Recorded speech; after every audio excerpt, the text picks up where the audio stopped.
54 seconds. That is all it took. 54 seconds for Marjorie Taylor Greene to sit in complete silence after Senator Adam Schiff set a printed transcript on the table, looked her directly in the eye, and asked her one question that nobody in that room was prepared for her to actually answer. Not a complicated question, not a trap. Just one question about a Russian state television broadcast, a voting record, and the distance or the absence of distance between the two. Watch what happens when Schiff reads that broadcast transcript out loud. Watch Greene's face. Watch her attorneys look at each other. And watch 54 seconds of silence from a woman who has never in her political career been at a loss for words. You need to see this until the very end, because what Schiff uncovered in that hearing room is not about politics. It is not about Ukraine. It is about something much more specific. It is about a pattern, a voting record, a set of public statements, and a Russian television network that seemed to know exactly what she was going to say before she said it. And Schiff had the documents to prove the timing. If you are new to this channel, subscribe right now and turn on notifications. This hearing just became the most important testimony of the year, and you need to see every second of what happened next. Let me set the scene for you. Senate Intelligence Committee, Room 216, Monday morning, 9:51 a.m. Eastern Time. The room was already full before either of them arrived. Every journalist who covers national security in Washington had heard about this session. Intelligence Committee hearings are rarely open to the press at this level of detail. This one had been scheduled as a routine oversight review of foreign influence operations targeting domestic political figures. Routine. That word was going to sound different before the morning was over. Schiff arrived first, former chairman of the House Intelligence Committee, California senator. The prosecutor's mind inside the politician's body.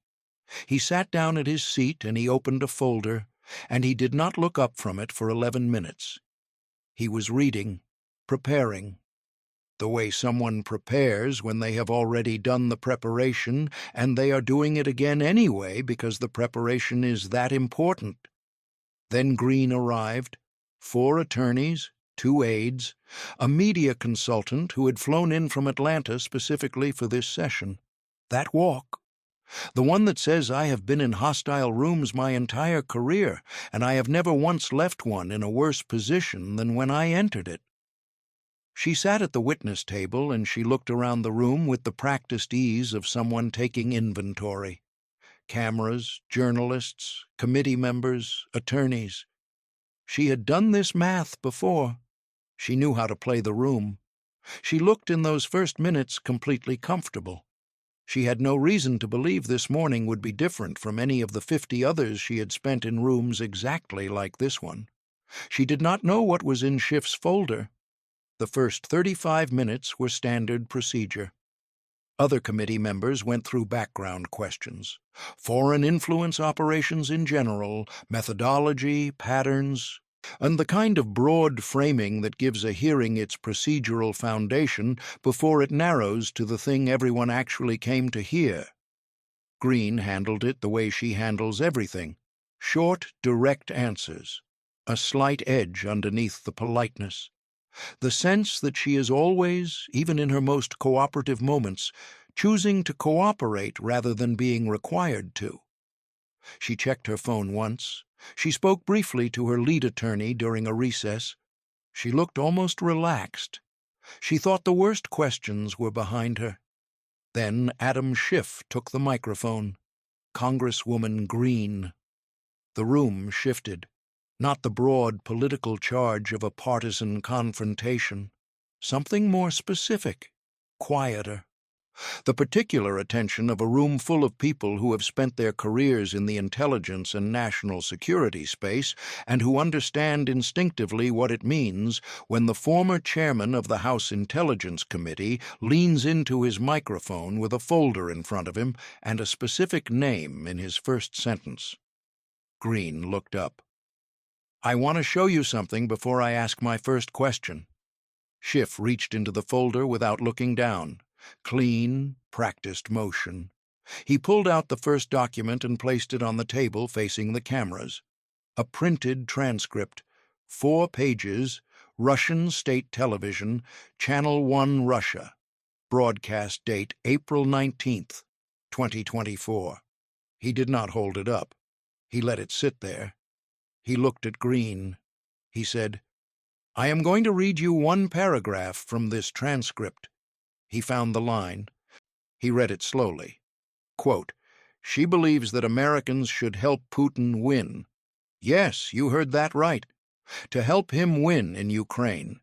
This is not a fringe voice. This is a member of the United States House of Representatives. She is running Congress. Everyone is afraid of her. She is our champion in Washington. End quote. He set the transcript down. He looked at Greene. That is Russian state television. April 19th, 2024. Describing you, he paused, as their champion in Washington. Greene did not respond immediately.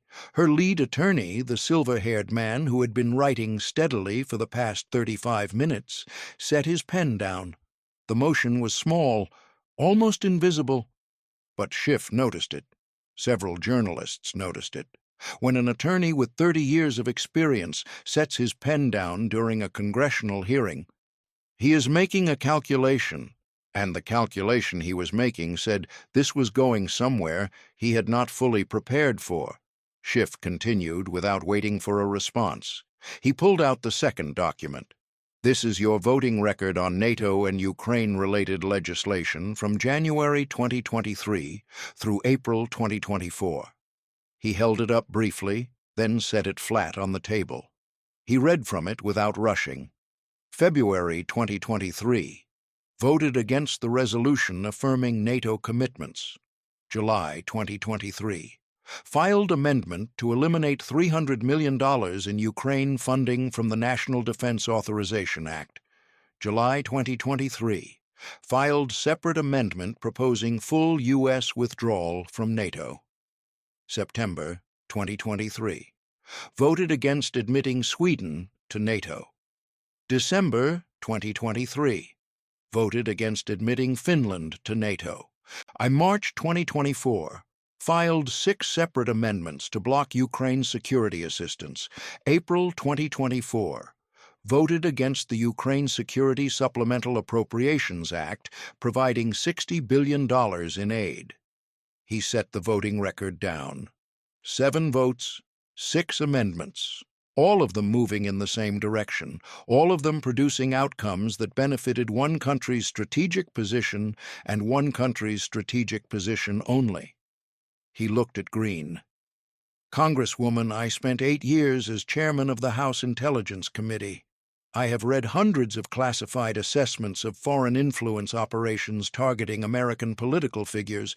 I have reviewed the methodology. I understand how these operations work, and I can tell you that the pattern I am looking at in this voting record is not something I would dismiss. He picked up the broadcast transcript again. Russian state television called you their champion in Washington 4 days after your 7th vote, aligned with Russian strategic interests. He set it down. I have one question, just one. Did you, at any point, receive communication, direct or indirect, from any individual, organization, or entity with known or suspected ties to the Russian government that encouraged, suggested, or requested any of the 7 votes I just listed? Silence. Not the brief pause of someone organizing a response. The full, weighted silence of a room that has just watched a former Intelligence Committee chairman read a voting record next to a Russian state television transcript and ask whether the two are connected by something more than coincidence. You could hear the ventilation system above the lights. You could hear someone in the gallery shift their weight. You could hear one of Greene's attorneys exhale through his nose. Greene's hands were flat on the table. Her knuckles were not white the way they get when she is angry. They were just still. The stillness that comes not from calm, but from a complete temporary shutdown of the usual forward motion that defines everything she does in public. If you have made it this far and this matters to you, subscribe right now and turn on notifications. What Schiff puts on the table next is the document that turned this hearing into something no one in that room was expecting. The piece of this that every major network skipped over entirely. Stay with this until the end. Her lead attorney was on his feet before the silence had fully settled. Senator Schiff, my client categorically rejects any implication that her legislative activity has been influenced by any foreign government or foreign entity.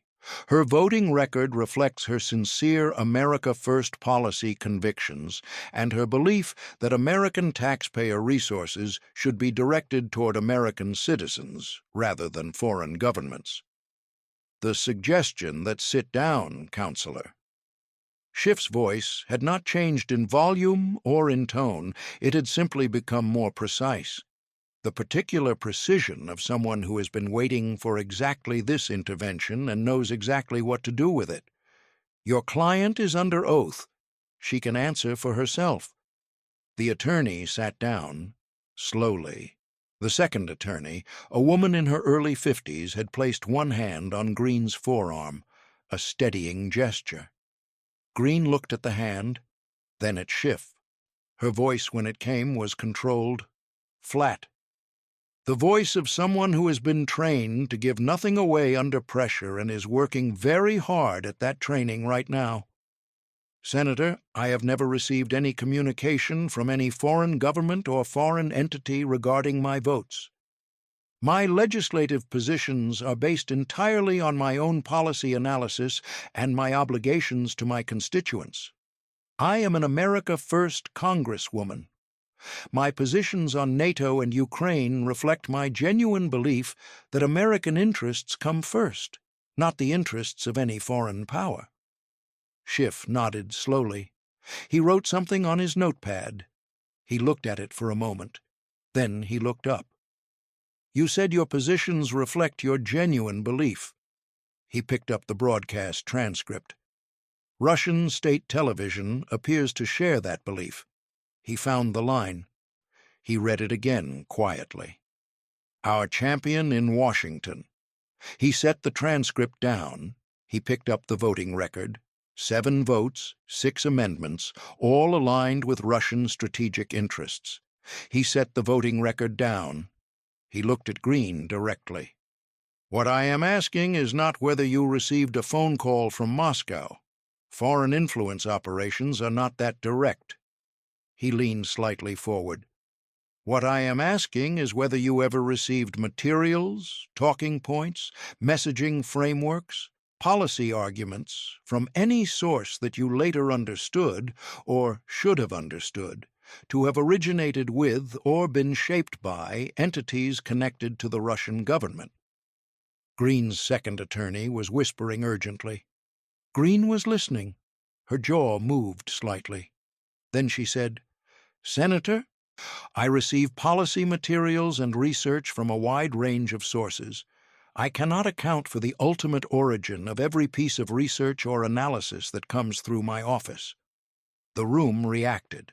Not loudly, the controlled, compressed reaction of people who understand exactly what they just heard. Because what Greene had just said was not a denial. It was something far more complicated than a denial.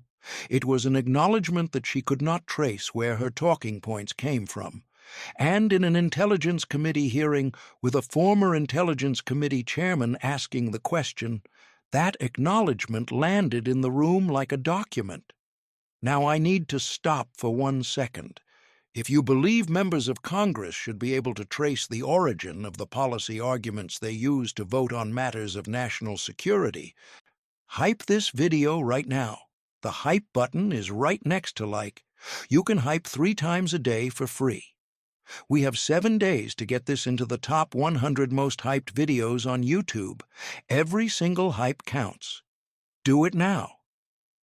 Then keep watching, because what Schiff reads next is the sentence that will appear in every national security briefing filed in connection with this hearing. Schiff had not moved. He was looking at Greene with the same patient, measured attention he had maintained from the beginning. The attention of someone who spent 8 years reviewing intelligence products and learned in that time that the most important information is almost never in what people say. It is in how they say it and what they choose not to say. He reached into the folder one final time. He pulled out a third document, 2 pages, dense text, official letterhead. He held it up long enough for the cameras to capture it. Then he set it flat on the table. "This," he said quietly, "is a declassified summary from the Office of the Director of National Intelligence, published March 2024. He opened it to a specific page. He read one paragraph, slowly, the way you read something when every word matters. Quote, "Russian influence operations targeting U.S. domestic political figures have increasingly focused on amplifying existing political positions rather than creating new ones. The most effective operations do not require direct contact with the target.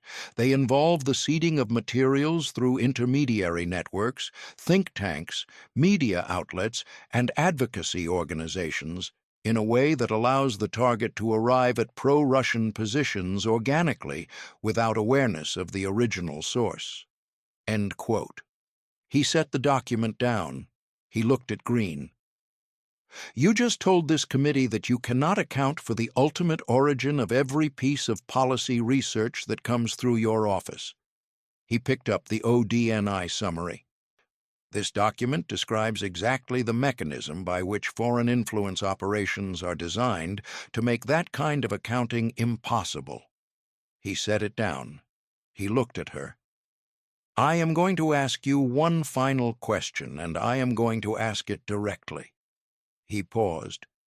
"Is it possible, based on what you now know about how these operations work, that any of the 7 votes I listed were influenced by materials whose origin you could not have traced to the Russian government?"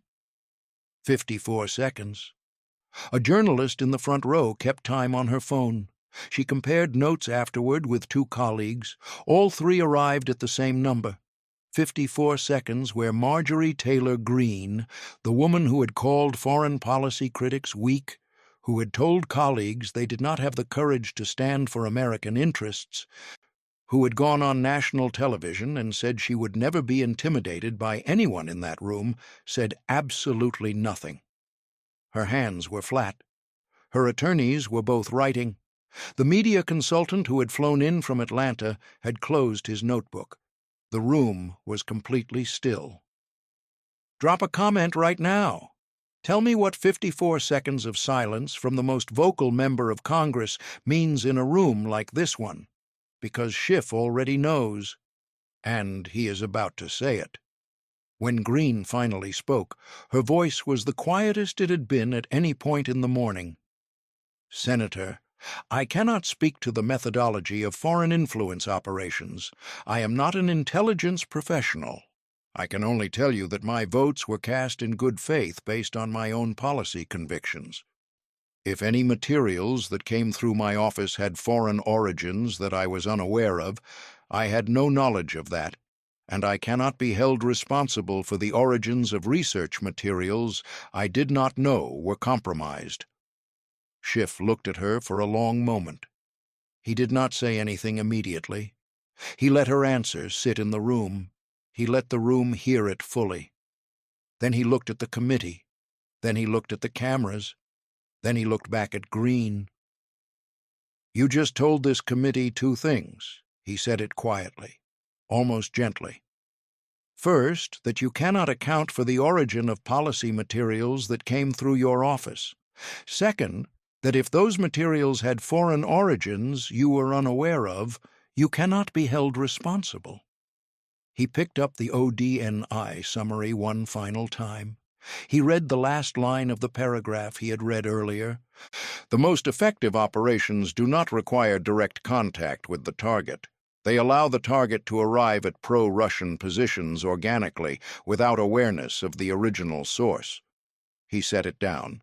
He looked at Greene. You just described, in your own words, exactly how the operation this document describes would work if it had been run against you. He paused. I do not know if it was. I do not have proof that it was. But I do know that the former chairman of the House Freedom Caucus called you Moscow Marjorie, that Russian state television called you their champion, that your voting record aligned with Russian strategic interests 7 times in 14 months, and that when I asked you whether that was possible, you gave me 54 seconds of silence and then told me you cannot be held responsible. He gathered his documents, all 3 of them, back into the folder. He closed it. These documents will be entered into the Senate record today. The Russian state television transcript, the voting record, the ODNI declassified summary, all of it permanently public, all of it available for every American to read. He looked at Greene one final time. You are free to believe your votes were cast in good faith. But good faith is not a defense against an operation specifically designed to make you feel exactly that way. He stepped back from the microphone. I yield back, Mr. Chairman. The hearing continued for another hour. Other senators asked other questions, procedural matters, classification standards. None of it reached the temperature of what had just happened in those 23 minutes. Nobody was listening. Nobody cared. Because Adam Schiff, the man who had spent 8 years inside the machinery of American intelligence oversight, had just sat across from Marjorie Taylor Greene and placed 3 documents on a table in a sequence that asked one question in 3 different ways. And the woman who had never been at a loss for words had answered with 54 seconds of silence and then told him she could not account for where her talking points came from. Within the hour, the clips were everywhere. Schiff reading the Russian state television transcript. Schiff reading the ODNI summary. Greene sitting with both hands flat on the table and nothing to say. National security analysts were discussing whether the ODNI declassified summary created grounds for a formal counterintelligence review. Former intelligence officials were noting publicly that the 2-part answer Greene had given, cannot account for origins, cannot be held responsible, was structurally identical to what the ODNI document described as the signature of a successful passive influence operation.